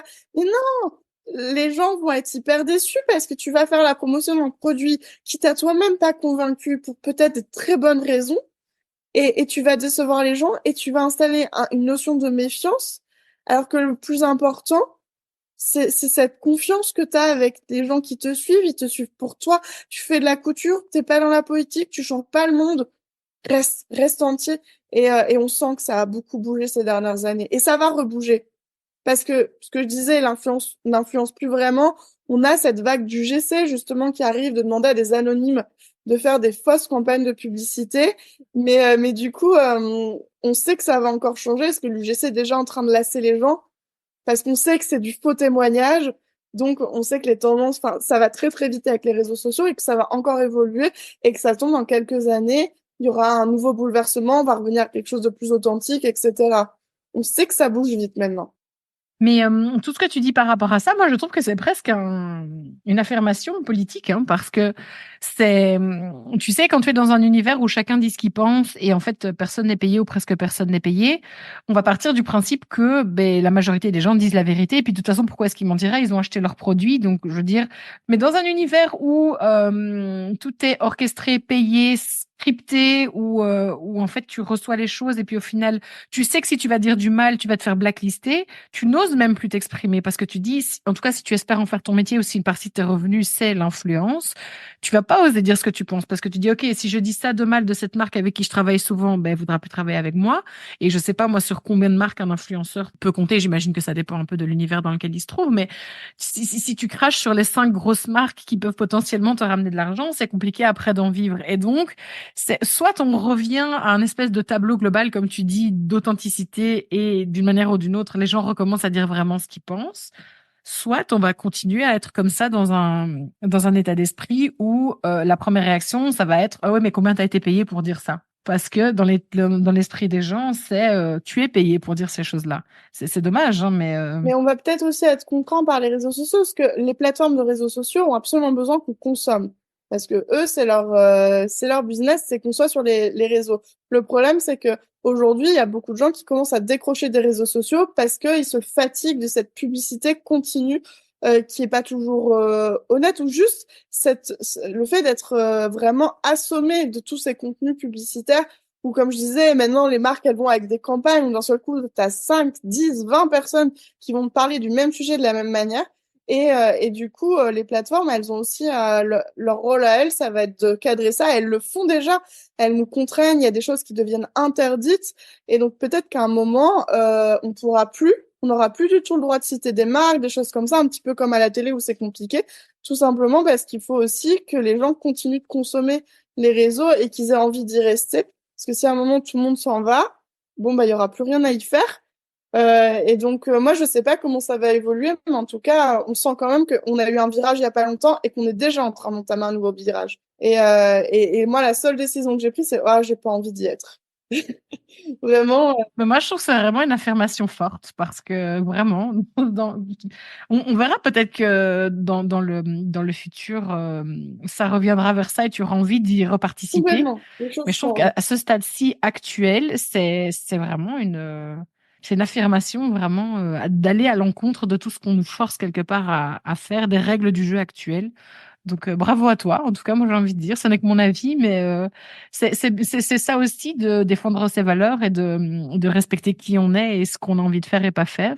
C'est dans ce genre de prise de décision-là aussi. Donc, ça fait plaisir à voir, je trouve, vu de l'extérieur. Et en fait, ça a aussi un lien vraiment avec le fait d'être entrepreneur parce que c'est deux choses complètement différentes. Moi, avec Couture Débutant, je suis plutôt dans la notion d'influenceur. Avec Petit Patron, je suis chef d'entreprise. Et concilier les deux devient compliqué parce que les valeurs sont pas au même endroit, les besoins ne sont pas au même endroit. Et la réalité, tu en as parlé, de l'argent aussi, c'est que aujourd'hui, dans la couture, vivre à temps plein de l'influence, c'est très compliqué.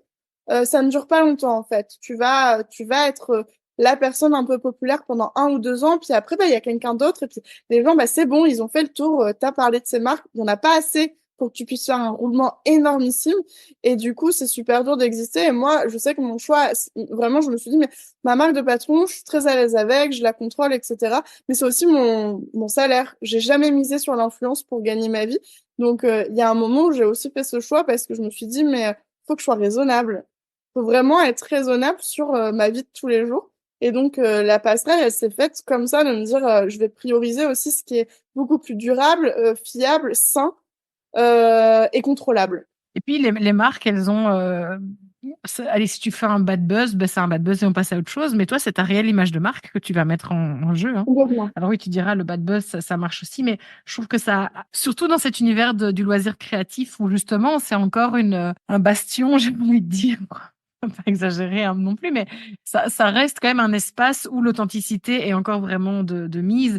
Il y a des placements de produits, il y a des collaborations évidemment, et il faut pas diaboliser tout ça non Non. plus parce que forcément, ça permet aussi de découvrir des nouvelles marques, de découvrir de nouvelles créations, de nouvelles créatrices. Donc tout ça n'est pas mauvais à Non. 100%, loin de Il là. y en a d'excellentes Mais même. Parce que justement, on est dans un milieu créatif. Souvent, les collaborations sont beaucoup plus créatives, originales et inspirantes. Donc, moi, justement, j'ai pas envie de me placer contre, mais j'ai juste l'impression qu'il y en a trop. Et du coup, j'ai plus forcément envie d'être dans ce jeu des collaborations. Et à la fois, là, je parle vraiment des collaborations dites rémunérées où il y a un cadre légal très important à respecter, surtout que les lois ont évolué dernièrement et elles sont beaucoup plus strictes. Mais effectivement, c'est hyper important de rappeler que toutes les collaborations ne sont pas mauvaises, bien au contraire. Moi, des fois, ça m'a permis de découvrir des produits ou des marques que je ne connaissais clairement pas et auxquels je suis sincèrement accro au point de les acheter pour moi, pour les autres maintenant. Donc, vraiment, des fois, c'est super intéressant et même le plus souvent d'ailleurs. Et c'est aussi les collaborations qui, des fois, poussent la créativité. Comme moi, ça a été le cas. Plein de fois, on m'a lancé des défis où je ne serais pas allée sans ça et où je me suis un peu découverte. Donc, il y a aussi des super choses à faire, mais avec plus d'honnêteté, de sincérité et de conviction. C'est peut-être ça qui pêche un petit peu en ce moment. c'est vrai. Mais écoute, Margot, moi, je papoterai encore pendant des heures, mais malheureusement, toutes les bonnes choses ont une fin. Je voudrais terminer avec une dernière question. Je voulais te demander, toi qui en fait, dans l'univers de la création, tu es en même temps créatrice, tu es chef d'entreprise, tu es dans l'entrepreneuriat, mais en même temps, tu crées, comme tu l'expliquais, tu as été en collaboration, bref. Quelle serait, selon toi, la personne ou les personnes, si tu as plusieurs noms, que tu me recommanderais d'interviewer, qui tu penses pourrait apporter quelque chose d'intéressant aux auditrices de Créatrice Power? Est-ce que tu as des noms comme ça qui te viennent en tête? Oh, c'est terrible. Mika, Eh bien, l'invitation est lancée. non, au-delà de la blague, c'est sincère, bon, c'est un créatif incroyable hein, parce que je sais pas si beaucoup de gens le savent, mais il vient d'une famille très créative avec une mère costumière, une sœur qui fait la même école que moi, pas dans la même ville, mais en même temps. Il gravite dans le milieu de la couture, de la mode. Il sait coudre, comme Vianney d'ailleurs, hein, qui a fait aussi S-Mode. C'est pas pour rien, c'est des gens que j'admire beaucoup. Mais ça serait hyper intéressant de rentrer dans sa vie en plus. Sinon, je suis terriblement mauvaise à ce jeu-là, évidemment, parce que, tu vois, on va arrêter, je vais penser à quelqu'un. Et là, je vais essayer de réfléchir. Euh... Eh bien, moi, je m'engage à lancer l'invitation à Mika. Et je suis prête à ne pas recevoir de réponse. Est-ce que je peux venir t'aider? Tu seras la bienvenue. Si jamais cette interview se passe, tu es la bienvenue. Oh oui. Et on l'a fait évidemment en face, parce que ça sera beaucoup Je me plus déplace simple. où tu veux. Oui, moi je traverse la Terre aussi, hein, pas de souci. S'ils veulent le faire dans l'ISS, on y va. Aucun problème. J'achète le matériel, aucun souci. Oui, non, mais on est d'accord, on est d'accord. Il y a quand même, je sais pas si tu l'as déjà fait, mais il y a Zakadi qui est quand même un mec incroyable. Je le suis, je vois qui c'est. Il est incroyable d'authenticité et de joie de vivre pour avoir passé plusieurs fois des longs moments, donc des week-ends avec lui pour des événements. C'est vraiment un mec incroyable. Et une personne, ça va te faire rire, c'est Noémie. Du coup, la modéliste de Petit Patron qui a des choses incroyables à raconter parce qu'elle a une expérience dans la haute couture et dans la robe de mariée sur mesure. Et je sais qu'elle fascine tout le monde avec toutes ces anecdotes et ces histoires qu'elle a pu vivre au sein des maisons de couture en étant toute petite, presque invisible. Bien, j'espère que tu plaideras ma cause le jour où je lui Elle va me demanderai. détester. Une grande timide. Je te laisse négocier ça alors. Mais écoute, en tout cas, merci pour tous ces noms. Je te remercie encore pour ton temps, pour ton récit, pour ton expérience. Je te souhaite évidemment tout le meilleur, que ce soit avec Petit Patron et aussi et surtout tout le reste. J'indiquerai en description de l'épisode tous les liens vers tous les réseaux sociaux, le Pinterest, le blog, tout. Et vraiment, n'hésitez pas, pour celles qui ne connaissent pas encore Margot, si ça existe, n'hésitez pas à aller voir parce qu'elle fait des choses incroyables. Et entre autres, j'adore te voir tester les produits que tu vas acheter comme ça là. Je trouve ça fantastique. Ces crash tests sont fantastiques. Donc, un tout grand merci à toi. Merci d'avoir écouté l'épisode et à très bientôt. Merci beaucoup.